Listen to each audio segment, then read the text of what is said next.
Rcast.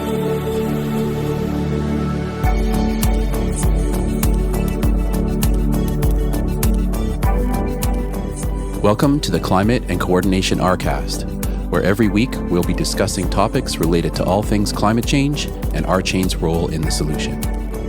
We will be discussing technologies that can adapt and coordinate massive amounts of data like never before, forming social architectures that grow collective intelligence, sharing and evaluating data planetarily, all while maintaining personal privacy and personal data ownership.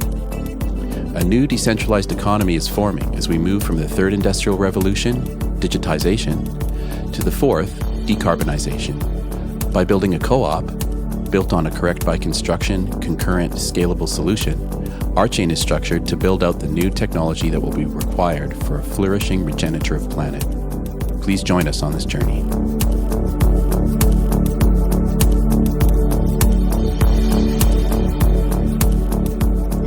Good morning and welcome to the newest installment of our Climate and Coordination Rcast. This week, I'm sure there is a lot to talk about, but the one story that I wanted to start with at the beginning here, this story came out just a couple weeks ago. This is from September 27th of this year, and it's the New York Times. And I just wanted to shed a little light about this because it was such a shocking story to me, and I just don't feel that certain parts of the world get enough attention about the climate crisis, and this, I think, is one of them. So this headline says, Pakistan's most terrifying adversary is climate change.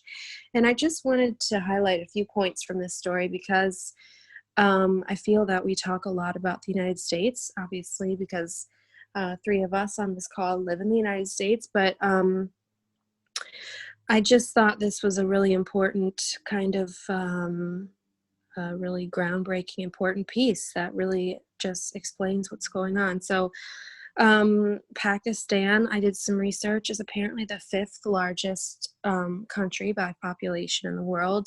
I absolutely did not know that.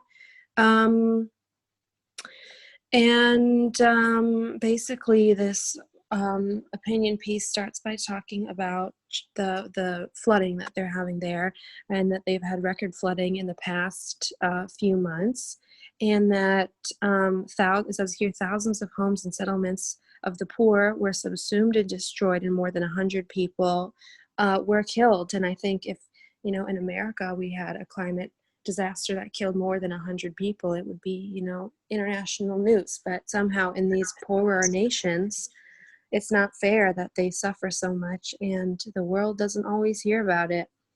Another thing is that it says here, a traders association estimated that the submerging of markets and warehouses, which means, I think, physical submersion by water, damaged goods worth 25 billion Pakistani rupees, or about $150 million. It also says in some congested areas where it's like this for longer, it says Pakistan's gross domestic product suffers daily losses of $449 million, a number that does not include it says informal economy. So I'm assuming that is, people who are maybe unbanked or selling goods on the street or trading things. So that is a really shocking statistic, because this nation is already so poor, and now the climate crisis is really making it so much worse. I just wanted to highlight a couple more points here. Let's see here. It says, the writing in this piece is so good. There is no end to the catalog of climate disasters affecting my country. The glaciers in the Hindu Kush, the Himalayas, and the Karakoram, I'm not sure if I'm saying that right, sorry, in northern Pakistan are melting at an accelerated pace. If the emissions trends and the temperature rises continue unabated, these mountains could lose between a third and two-thirds of their ice fields by 2100. The result will be catastrophic. By 2050, the increased melting will result in landslides, heavy flooding, dam bursts, and soil erosion. After the glaciers have melted away, drought and famine will follow, which is a very interesting thing to talk about, because a lot of times with the climate, it's not just one thing that is happening, it's several things. It says here, not far from the drowned village in Sindh is the city of Jacobabad, which it says where temperatures in the summer run as high as 124 degrees. And it says it's the hottest city in Asia, if not the world, which is, also shocking. And then just finally here, I just wanted to say this also. This is a very interesting perspective here. It says, this is a climate war between the large industrial superpowers, financial predators that have polluted and poisoned our planet for profit, and the poor, who have done the least damage but will pay all of the consequences. Pakistan is responsible for less than 1% of global greenhouse gas emissions, but its people will bear the burden of the world's deadliest polluters. If nothing is done to mitigate global greenhouse gas emissions, according to the World Bank, 800 million people in South Asia will be at risk of amplified poverty, homelessness, and hunger. So, there's a lot more that it talks about. I recommend anybody who's interested to learn more about Pakistan or more about the climate crisis in poorer countries, read this piece. But yeah, I guess I'll open it up to everybody else now. I just really wanted to draw attention to this because I learned a lot reading it. And it's just a really sad situation that people who are not in a good climate or economic situation really have to suffer the most.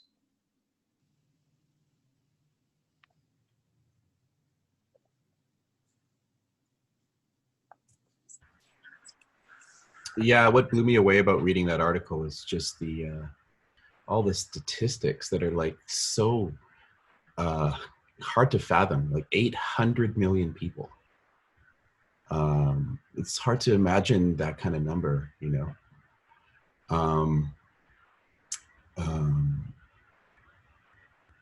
what's another one here? Between 1998 and 2018, according to the Global Climate Risk Index, the country is estimated to have lost nearly 10,000 lives to climate-related disasters and suffered losses amounting to about 4 billion from 152 extreme weather events in that period. And Pakistan's climate migrants over the past decade estimated at around 30 million people. Like already, there's 30 million people that have had to move because of climate change in Pakistan. That's the entire population of my country. It's just kind of mind-boggling. Yeah, exactly. It's completely mind-boggling. And I just wonder how it is that, these people all around the world, who have the fewest resources, how they're going to, be protected from, of course they can move, but it's we are really asking a lot of a lot of people around the world. Do you know what I mean? We're also asking a lot of ourselves. We're asking more than we realize, I think, it's going to be a problem that affects everybody, but just especially for people who have almost nothing and they have to move on foot, possibly thousands of miles away, where they also have nothing. And it's we just are asking so much of these people. And it seems like it doesn't really go talked about very much. Well, do they have ID?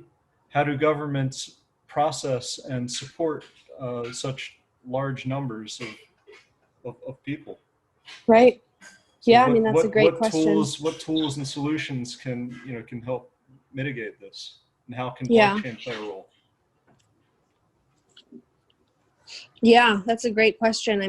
If you look at the reporting on, refugees, whether they're climate refugees or political refugees, the treatment of refugees around the world is, is absurdly cruel and chaotic, I would say, in almost every situation. You find very, very few stories where they're treated with the care and respect that they deserve. And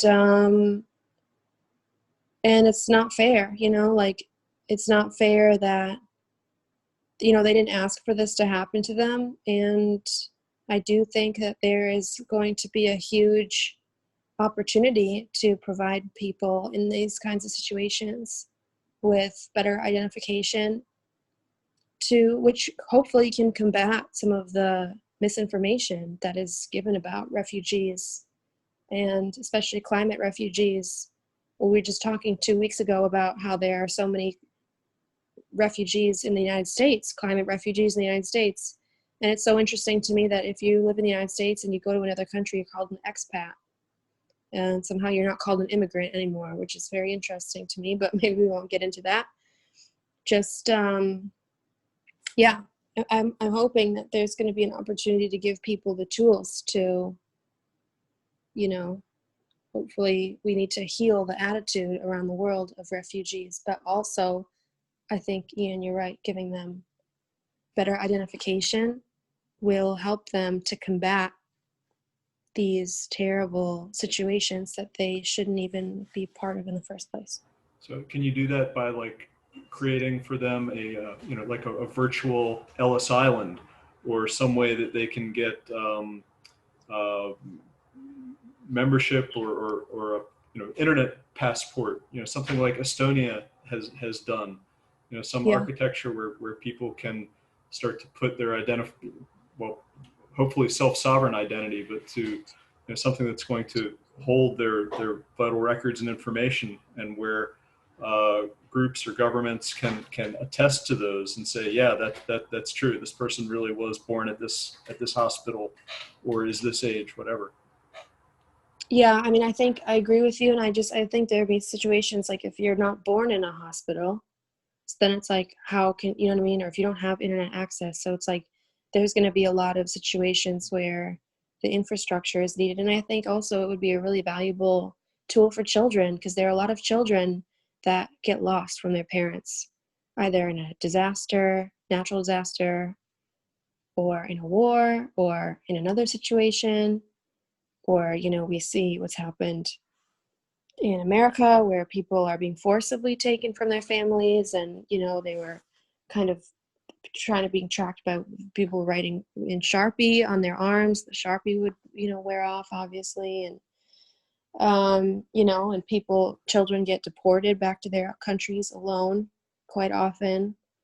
And they're too young to know how to find their parents. And so they're lost forever. Well, the way self-sovereign ID works is that you have lots of attestations, so that trusted parties will vouch for different pieces of information. So a university will vouch that you have gained some degree, and so when you have enough people or trusted groups creating these attestations, then you can go around with a wallet full of not your claims on who you are and what these records are, but proof that others are attesting to these qualities, or to these whatever degrees, whatever it might be in the wallet. Yeah. So yeah, I mean, I think that would be an Yes. incredibly valuable solution. And, even if it could just help one person, I think it would be, an invaluable tool. Obviously, if we're talking about 800 million people in just one part of the world, obviously it's something that is there's a huge demand for it. And it just really makes me sad to just to realize, people that work so hard, and they want the same things that every parent and every person wants. They want to live a happy life and be able to live, and, and it's just so wrong that they have to deal with this crisis that they didn't create. And that's to say nothing of the foreign policy blunders that they've had to deal with. But it's just like really not fair that the poor people in the world are going to really have to suffer from this, and they already are suffering. I mean, Daryl, didn't you just say that statistic about deaths from the climate crises there, that goes back to the 80s? Is that correct? Even from a completely selfish perspective, having so many people who are suffering and homeless and moving around is very bad for everyone else. Even if you don't care a jot for these people's welfare, even if you only care for your own, you have to look at what it's going to cost you in say, increase in crime or homelessness around you, or the Right. Having to put up fences, whatever it might be. Right. Yeah, it does cost. It costs way. I mean, I remember we could talk about this potentially next week if we want to, but I recall there was a study about homelessness and how much more costly it is to leave someone on the street than it is to house them, and costly in many, many ways. But one of those ways, of course, is financial. I would say the principal cost is emotional and moral, but financial right behind it. So yeah, I mean, potentially that kind of an identity tool could be something that could also be used in the United States. I think the homeless population here is about 500,000 across the country. So, I mean, all of those people probably need help, you know. So anyway, that's my only story today. I'm not sure if anybody else has other topics they want to talk about, but I just really wanted to focus on this one today because it was so shocking to me, and just because I don't feel like we don't always get a chance to talk about things around the world as much. So yeah. Well, there's another article that you sent me this week, Nora, that I thought was really interesting. I didn't know about this. Oh, great. Yeah, please. It was the one from businessinsider.com about Twitter. And let's see, I'll read the headline here. Just going to open up the link. Jack Dorsey says Bitcoin and blockchain will shape Twitter's future where, in quotes, content exists forever. And so the article basically talks about how he is working on a blockchain system called Blue Sky. Let's see if I can find some key points here in this article. We actually spoke to, we wrote to the Blue Sky folks. They didn't ever get back to us. Oh, that's interesting. Yeah, we need to get back to, we need to find a way in so they can see what we're doing and why it's, why it's important to them.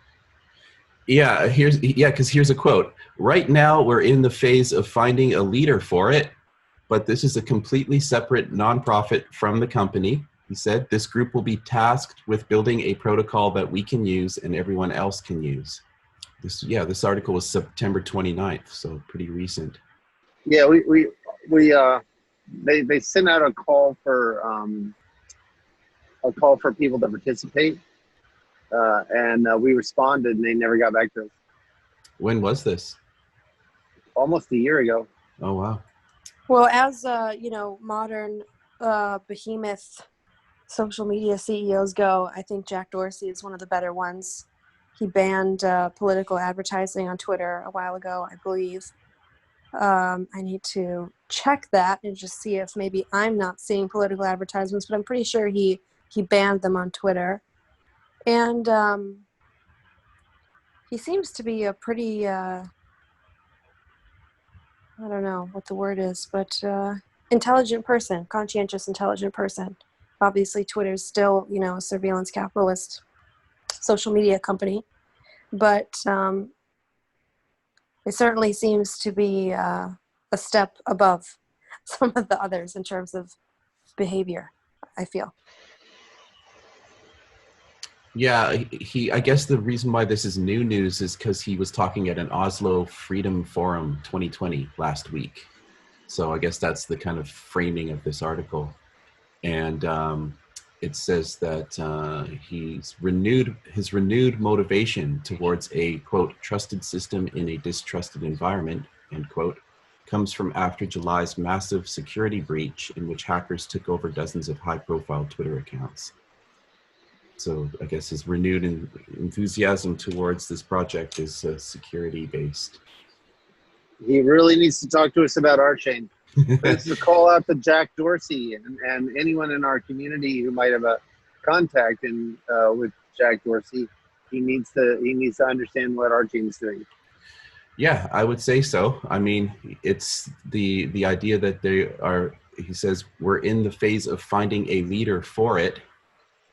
It's kind of a interesting statement there.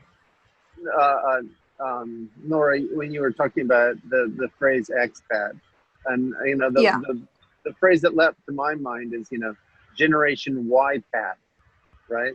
Where you call into question, why you call into question this idea that maybe you don't actually have to you get to shop around, right? You're going to become a participant in a society that is more like your values. So I think that, blockchain offers this, right? And then we've already seen that the Pentagon and other U.S. Military concerns are taking the whole digital nation thing very, very seriously. And I think that there's a reason for that it may be that blockchain technologies and other technologies make it possible for people to put together a kind of digital nation or online nation that sort of better aligns with their values. Yeah, I think, to a certain extent, the millennials, my generation, has done that, but I think even more, Generation Z is sort of the Generation Y, WHY, because they're really questioning everything even more than my generation. My generation kind of looked around and said, oh, crap. This is not, I graduated high school the year of the financial crisis, so it's like, good luck, kids, have fun. Whoops. And so that was like a little bit shocking for us, and but I think Generation Z, which we're also calling Generation Y, they are kind of saying, okay, well, let's actually fix it then, and let's talk about universal basic income, and let's talk about all these different, ideas. And I think that's a positive step, I think that's going to be really valuable because those people can vote. Some of them can. Newly now, I think there's several million people now who have turned 18 in the last, or who have turned at least 18 in the last couple of years. So it's exciting times. Yeah. So, go ahead. No, go ahead and finish. I had something, different topic. Yeah, no, I just think that, we might consider what are the kinds of things that would be useful to have information about, so medical information from the point of view of being able to provide it directly to a provider might be something that we want to look at, where we can be in compliance with HIPAA and other regulatory things, but a regulatory frameworks outside of the U.S. But for example, someone's blood type. So if a refugee is injured, then knowing their blood type can mean the difference between life and death, right? Knowing whether or not they can be a donor, and other kinds of medical history and medical information is something that's very useful, I think. So we ought to think about the kinds of things that people might want to store on chain and make that something that we provide. I have to jump off for 1 second. I'll be right back. Yeah, one thing that's interesting that COVID has created, at least here in Canada, I'm sure it's happening over there too, is virtual doctor visits. So I've visited the doctor virtually from my home 3 times since COVID, using an app and on my phone, and it's connected to a Zoom call, and then I speak, visually to a doctor, and I get the diagnosis, and they pretty much can get most of the information they need from me without me physically being there. So I wonder, just it seems like there's COVID has kind of fast tracked the capability to kind of open up the door for something like what Greg was talking about. Take it to another level where you can actually have your personal data, like he was talking about blood type and whether you can be a donor or not, that have that registered there. Yeah, exactly. But I was thinking that, a digital nation, or something that purports to be a digital nation, would be something that helps people, put that data up, and gives them, guarantees that it is safe, and those kinds of things, right? And maybe helps them work on blocks and negotiate better deals with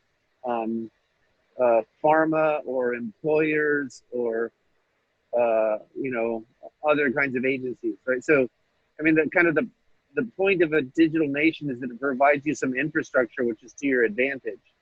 So we might think about, what would be a prototypical digital nation, and then just build it and say, look, here's a template for a digital nation.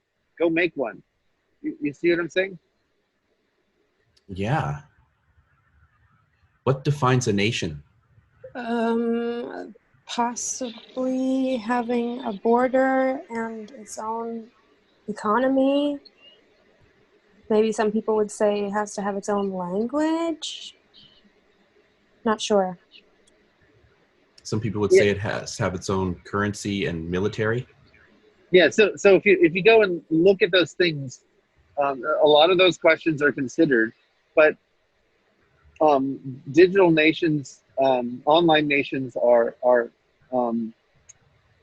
they're looking to virtualize a lot of the services, and I think we ought to think about that. Like, for example, if it were the case that we were looking at advocacy as just one service that's provided, right? So then a nation has on board people who are skilled in advocacy, so they know how to get better deals with some of the the larger concerns, right? So members of a digital nation have brokered deals with big pharma because they have something that big pharma wants, for example, medical data, and so on and so forth, right? You see what I'm saying? There's all kinds of ways that groups of people have clout and leverage. Right. And the more we can make it clear, hey, you are empowered. This technology empowers you. All you have to do is participate at the level that works for you. And the more you participate, the more benefits potentially that you get. Right? Then that's something that I think could demonstrate this point about self-assembly. I guess my idealism is showing. Yeah. a I good mean, thing. it does seem like a pretty pie in the sky idea in many ways, but it also, it also seems plausible, like it could happen. I mean, it should happen. And what I was talking about was, what are some ways that we can demonstrate this is something that you could actually do? Like one of the things that one of the reasons big pharma is so intrigued by Iceland is because Iceland has kept this amazing record, has a database of its population, and there are certain genetic regularities within the population that just make it a researcher's dream. And so they're able as a nation to broker deals with big pharma, just because they have this data asset, Huh. right? And they work to they work to anonymize the data and ensure the privacy of their citizens. But it's a real thing, and I think that people need to understand that they have a lot more available to them than they think. That's interesting. Must be worth a pretty penny. Ian, was there something that you wanted to say before? Sure. Just wanted to point out, in the last 24 hours, the U.S. Department of Justice under William Barr published a cryptocurrency enforcement framework. And the document is really pretty negative. It seems to, it really stresses crypto being used illicitly for all kinds of crime and criminal usage. Of course, cash is never used illicitly. Well, so in this document, I think I was reading through, it's like 80 pages or so, and crime and criminals, those words are used like 170 times. Wow. And I saw a comment by the, I think it was the founder or CEO of Ripple, saying that, this is a nice little quote. He says, "The strongest internet companies built in the U.S. The strongest internet companies were built in the U.S. In part, or I'm going to say in large part, because of regulatory clarity, and that we have the opportunity with blockchain and digital assets, to do the same, but we need to operate in a jurisdiction where the rules are clear." And this new document doesn't help so much with the rules. It really just, it's like a catalog of every bad thing that every abuse that's happened under using blockchain. So I gave the link on the side, but it's being talked about in all of the blockchain related news sites right now. That's fascinating. I mean, I'm not surprised. I'm not surprised about the way they talk about crypto technology that way. I mean, we need to get some younger people in the Justice Department. They're really just focusing on the use of blockchain for financial applications, and mostly illicit financial applications, and Yeah. They talk a lot about anonymity and how people are sneaking around on the dark web and transacting in crypto, and they don't really. I mean, it's actually pretty hard to be anonymous with a blockchain. I mean, there are some protocols that are specifically made to enable anonymity, but it's really difficult to do that. It's Yeah, I mean, if you were using yeah. if you were using Zcash, I could see the argument, but beyond those that are using ZK snarks and are really able to close down, but even there, you have to couple it with some kind of obfuscation on the pattern of use, right? Because it's not about the specific identity; it's about the pattern of use. Right, and the tools available now for analyzing big data, you can uncover that kind of obfuscation very quickly. Yeah, so I'm very, very skeptical that there's that the existing blockchains have any kind of defensible anonymity. So I don't think it's fair that regulators are coming down on blockchain for that. If anything, blockchain could be a great tool for transparency.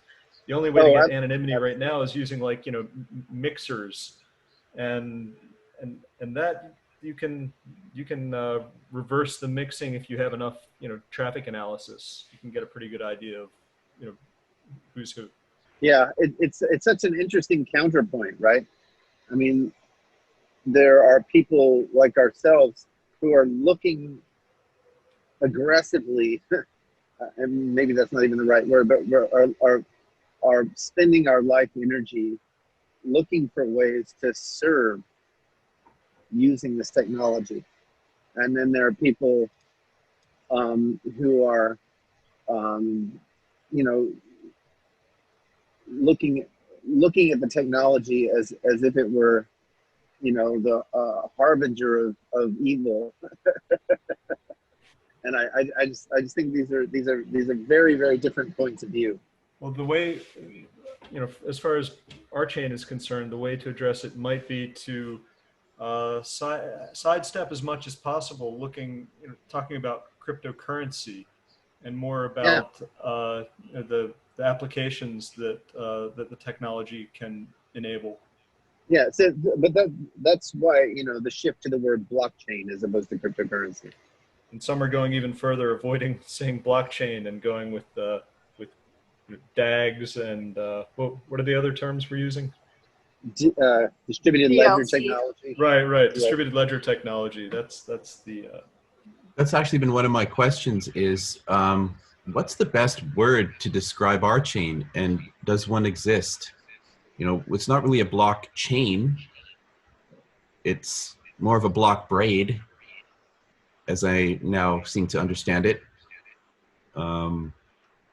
And you pointed out, Greg, that it's not a distributed ledger technology because it's more than just a ledger. It'd be great if we could define a word. Yeah, I mean, the accurate descriptions are a mouthful. That's why I prefer, you know, decentralization. You know, we're providing some key decentralization infrastructure. But even decentralization is kind of a loaded word. Yeah, but I don't think that there are any, you know, DOJ missives about decentralization, which is, Yeah, you know. I agree with that. It's not one of their tripwire phrases. Yeah, I agree with that. Yeah, we'll just have to, you know, we'll have to find our own category. You know, I think that will come at some point. Maybe from the community or maybe from one of the staff. Well, being able to craft the language, I think is something that's very important, right? You know, for example, it was Vitalik who called, who labeled the code that you store on the blockchain smart contracts. And, you know, he regretted that terminology soon after. Well, the term smart contracts was around in the 90s. I think the first time I heard about it was from that guy, Nick Szabo, back in the 90s. Understood. But, you know, Vitalik did not have to use that language to describe the code being stored on the chain. Well, there was that one point when Ethereum was calling itself, I don't know if they still are, but they're calling themselves the world computer. A global computer, yeah. Yeah. Yeah. That just reminds me of the internet, though.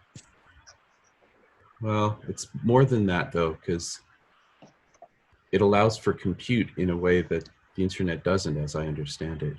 Well, That's yeah, correct. I mean, I'm not disagreeing with that. I'm just saying the term doesn't inspire me.